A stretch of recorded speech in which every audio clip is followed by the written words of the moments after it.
युद्धकांड 73वां सर्ग। इंद्रजीत के ब्रह्मास्त्र से वानर सेना सहित श्री राम और लक्ष्मण जी का मूर्छित होना। संग्राम भूमि में जो निशाचर मरने से बच गए थे उन्होंने तुरंत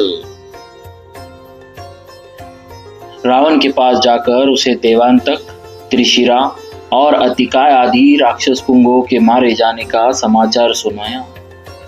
उनके वध की बात सुनकर राजा रावण के नेत्रों में सहसा आंसुओं की बाढ़ आ गई।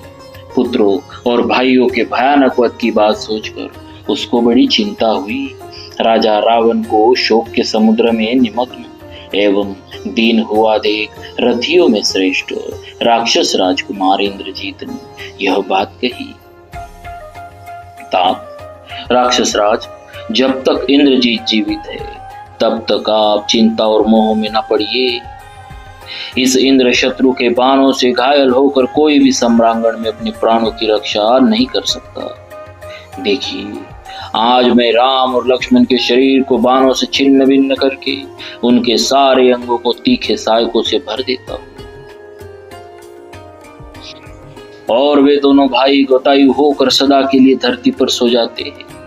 आप मुझ इंद्र शत्रु की इस सुनिश्चित प्रतिज्ञा को, जो मेरे पुरुषार्थ से और दैव बल से ब्रह्मा जी की कृपा से भी सिद्ध होने वाली है, सुन लीजिए। मैं आज ही लक्ष्मण सहित श्री राम को अपने अमोघ बाणों से पूर्णतः तृप्त करूंगा, उनकी युद्ध विषयक पिपासा बुझा दूंगा। आज इंद्र, यम, विष्णु, रुद्र, साध्य, अग्नि, सूर्य और चंद्रमा बलि के यज्ञ मंडप में भगवान विष्णु के भयंकर विक्रम की भांति मेरे अपार पराक्रम को देखेंगे। ऐसा कहकर उदार चेता इंद्र शत्रु इंद्रजीत ने राजा रावण से आज्ञा ली और अच्छे गदहों से जुते हुए युद्ध सामग्री से संपन्न एवं वायु के समान वेगशाली रथ पर वह सवार हुआ। उसका रथ इंद्र के रथ के समान जान पड़ता था।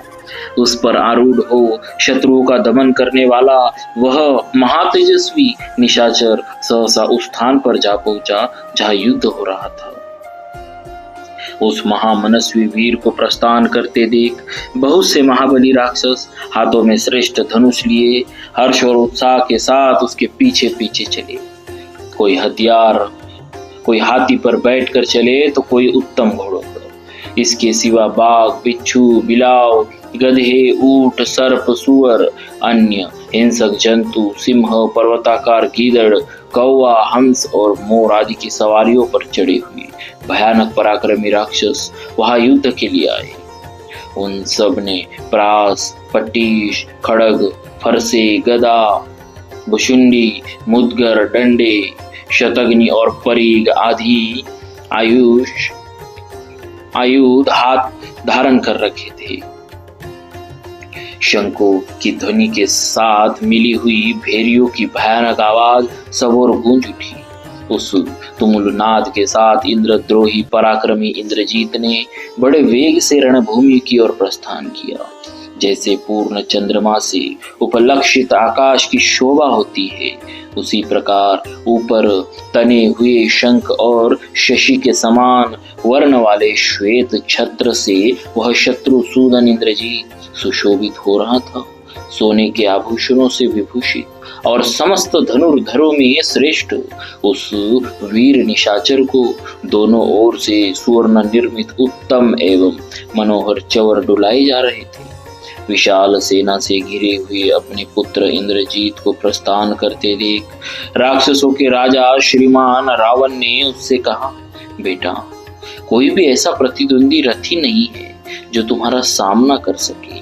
तुमने देवराज इंद्र को भी पराजित किया है, फिर आसानी से जीत लेने योग्य एक मनुष्य को परास्त करना तुम्हारे लिए कौन बड़ी बात है। तुम अवश्य ही रघुवंशी राम का वध करोगे। राक्षस राज के ऐसा कहने पर इंद्रजीत ने उसके उस महान आशीर्वाद को सिर झुकाकर ग्रहण किया। फिर तो जैसे अनुपम तेजस्वी सूर्य से आकाश की शोभा होती है, उसी प्रकार अप्रतिम शक्तिशाली और सूर्य तुल्य तेजस्वी इंद्रजीत से लंकापुरी सुशोभित होने लगी। महातेजस्वी शत्रु दमन इंद्रजीत ने रणभूमि में पहुंचकर अपने रथ के चारों ओर राक्षसों को खड़ा कर दिया। फिर बीच में रथ से उतरकर पृथ्वी पर अग्नि की स्थापना करके अग्नितुल्य तेजस्वी उस राक्षस शिरोमणि वीर ने चंदन, फूल तथा लावा आदि के द्वारा अग्निदेव का पूजन किया।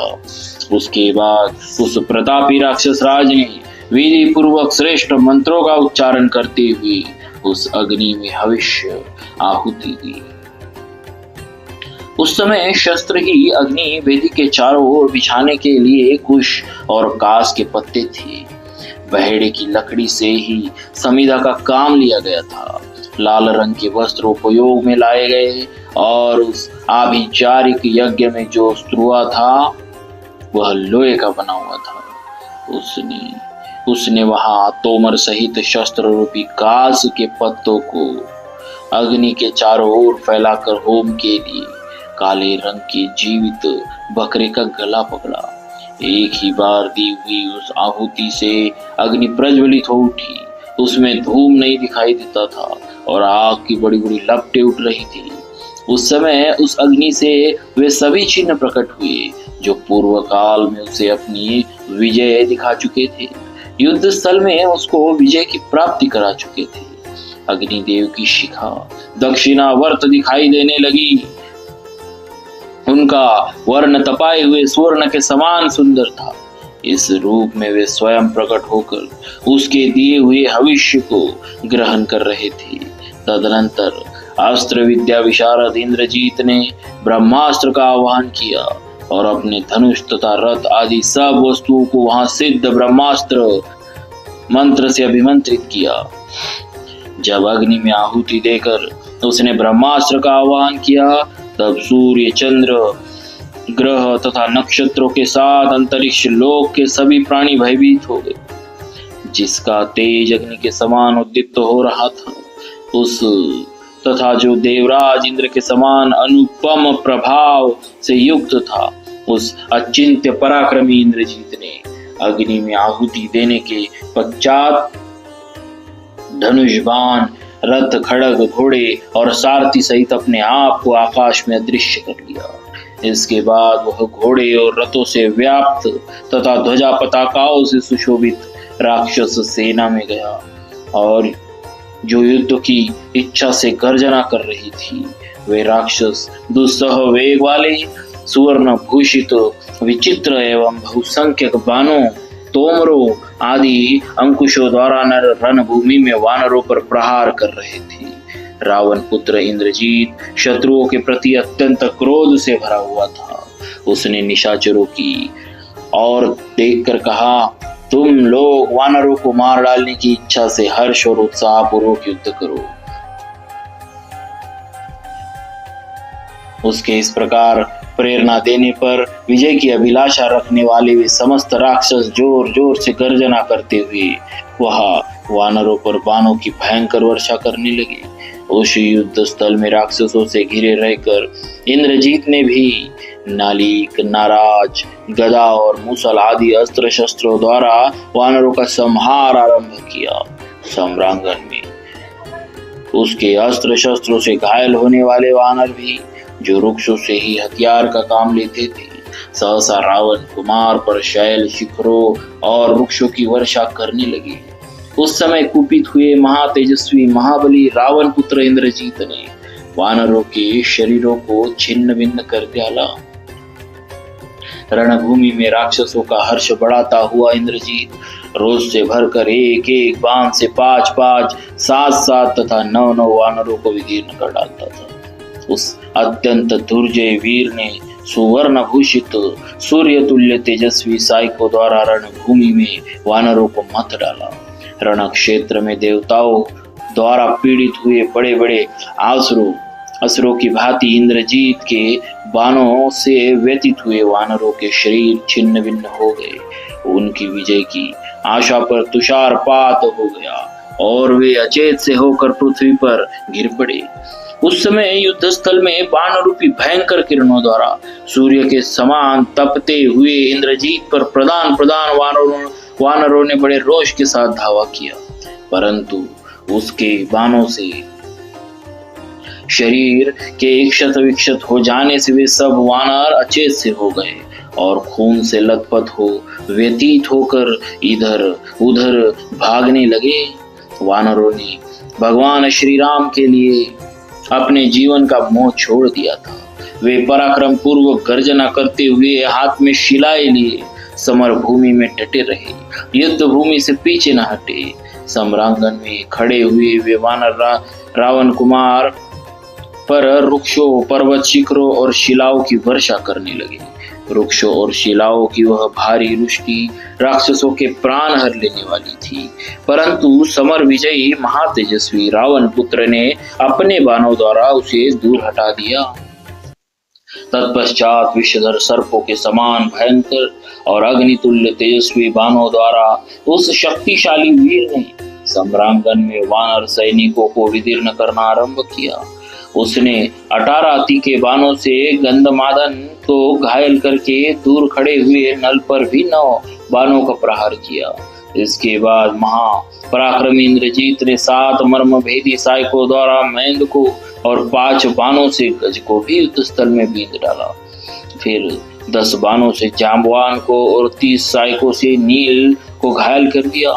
तदनंतर वरदान में प्राप्त हुए बहुसंख्यक तीखे और भयानक सहायकों का प्रहार करके उस समय उसने सुग्रीव, ऋषभ, अंगद और द्विविद को भी निष्प्राम सा कर दिया। सब ओर फैली हुई प्रलयाग्नि के समान अत्यंत रोष से भरे हुए इंद्रजीत ने दूसरे श्रेष्ठ वानरों को भी बहुसंख्यक बाणों की मार से व्यतीत कर दिया। उस महासमर में रावण कुमार ने अच्छी तरह छोड़े हुए सूर्य तुल्य तेजस्वी शीघ्रगामी सहायकों द्वारा वानरों की रथ सेनाओं को मत डाला। उसके बाण जाल से पीड़ित हो वानरी सेना व्याकुल हो उठी और रक्त से नहा गई। उसने बड़े हर्ष और प्रसन्नता के साथ शत्रुओं की सेना की इस दुरावस्था को देखा। वह राक्षस राजकुमार इंद्रजीत बड़ा तेजस्वी, प्रभावशाली एवं बलवान था। उसने सब ओर से बाणों तथा अन्य अस्त्र शस्त्रों की भयंकर वर्षा करके पुनः वानर सेना को रौंद डाला। तत्पश्चात वह अपनी सेना के ऊपरी भाग को छोड़कर उस महासमर में तुरंत वानर सेना के ऊपर जा पहुंचा और स्वयं आकाश में अदृश्य रहकर भयानक बाण समूह की उसी तरह वर्षा करने लगा जैसे काला मेघ जल की वृष्टि करता है। जैसे इंद्र के वज्र से आहत हो बड़े बड़े पर्वत धराशायी हो जाते हैं, उसी प्रकार भी पर्वताकार वानर रणभूमि में इंद्रजीत के बाणों द्वारा छल से मारे जाकर शरीर के क्षत विक्षत हो जाने से विकृत स्वर में चीखते चिल्लाते हुए पृथ्वी पर गिर पड़े।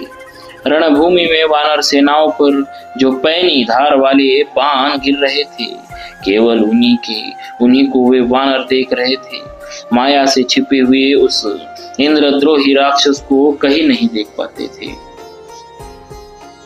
उस समय उस महाकाय राक्षस राज ने तीखी धार वाले सूर्य तुल्य तेजस्वी बाण समूह द्वारा संपूर्ण दिशाओं को ढक दिया और वानर सेनापतियों को घायल कर दिया।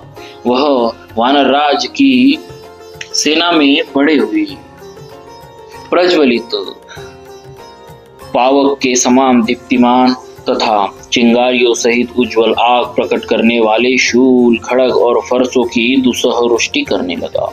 इंद्रजीत के चलाए हुए अग्नितुल्य तेजस्वी बाणों से घायल हो रक्त से नहाकर सारे वानर उत्पत्ति खिले हुए पलाश वृक्ष के समान जान पड़ते थे। राक्षस राज इंद्रजीत के बाणों से विदीर्ण हो वे श्रेष्ठ वानर एक दूसरे के सामने जाकर विकृत स्वर में चित्कार करते हुए धराशायी हो जाते थे। कितने ही वानर आकाश की ओर देख रहे थे। उसी समय उनके नेत्र में बाणों की चोट लगी, अतः वे एक दूसरे के शरीर से सट गए और पृथ्वी पर गिर पड़े। राक्षस प्रवर इंद्रजीत ने दिव्य मंत्रों से अभिमंत्रित प्रासों, शूलों और पैने बाणों द्वारा हनुमान, सुग्रीव, अंगद, गंधमादन, जाम्बवान, सुषेण, वेगदर्शी, मैंद, द्विविद, नील, गवाक्ष, गवय, केसरी, हरि, लोमा, विद्युद्रष्ट, सूर्यानन, ज्योतिर्मुख, दधिमुख, पावकाक्ष, नल और कुमुद आदि सभी श्रेष्ठ वानरों को घायल कर दिया। गदाओं और सुवर्ण के समान कांतिमान बाणों द्वारा वानर युद्धपतियों को क्षत विक्षत करके वह लक्ष्मण सहित श्री राम पर सूर्य की किरणों के समान चमकीले बाण समूह की वर्षा करने लगा। उस बाण वर्षा के लक्ष्य बने हुए परम अद्भुत शोभा से संपन्न श्री राम पानी की धारा के समान गिरने वाले उन बाणों की कोई परवाह न करके लक्ष्मण की ओर देखते हुए बोले, लक्ष्मण, वह इंद्रद्रोही राक्षसराज इंद्रजीत प्राप्त हुए ब्रह्मास्त्र का सहारा लेकर वानर सेना को धराशायी करने के पश्चात अब तीखे बाणों द्वारा हम लोगों को भी पीड़ित कर रहा है। ब्रह्मा जी से वरदान पाकर सदा सावधान रहने वाले इस महामनस्वी वीर ने अपने भीषण शरीर को अदृश्य कर लिया है। युद्ध में इस इंद्रजीत का शरीर तो दिखाई ही नहीं देता, पर यह अस्त्रों का प्रयोग करता जा रहा है। ऐसी दशा में इसे हम लोग किस तरह मार सकते हैं? स्वयंभू भगवान ब्रह्मा जी का स्वरूप अचिंत्य है, वे ही इस जगत के आदि कारक है। मैं समझता हूँ उन्हीं का यह अस्त्र है। अतः बुद्धिमान सुमित्रा कुमार, तुम मन में किसी प्रकार की घबराहट न लाकर मेरे साथ यहाँ चुपचाप खड़े हो, इन बाणों की मार सहो। यह राक्षस राज इंद्रजीत इस समय बाण समूह की वर्षा करके संपूर्ण दिशाओं को आच्छादित किए देता है। वानर राज सुग्रीव की यह सारी सेना, जिसके प्रधान शूरवीर धराशायी हो गए, अब शोभा नहीं पा रही है। जब हम दोनों हर्ष एवं रोष से रहित तथा युद्ध से निवृत्त हो अचेत से होकर गिर जाएंगे, तब हमें उस अवस्था में देख युद्ध के मुहाने पर विजय लक्ष्मी को पाकर अवश्य ही यह राक्षसपुरी लंका में लौट जाएगी। तदनंतर वे दोनों भाई श्री राम और लक्ष्मण वहां इंद्रजीत के बाण समूह से बहुत घायल हो गए। उस समय दोनों को युद्ध में पीड़ित करके उस राक्षस राज ने हर्ष के साथ गर्जना की। इस प्रकार संग्राम में वानरों की सेना तथा लक्ष्मण सहित श्री राम को मूर्छित करके इंद्रजीत सहसा दशमुख रावण की भुजाओं द्वारा पालित लंकापुरी में चला गया। उस समय समस्त निशाचर उसकी स्तुति कर रहे थे। वहां जाकर उसने पिता से प्रसन्नता पूर्वक अपनी विजय का सारा समाचार बताया। इस प्रकार श्री वाल्मीकि निर्मित आर्ष रामायण आदि काव्य के युद्ध कांड में 73वां सर्ग पूरा हुआ। बोलिए श्री सीताराम जी महाराज की जय। भक्तवत्सल भगवान की जय।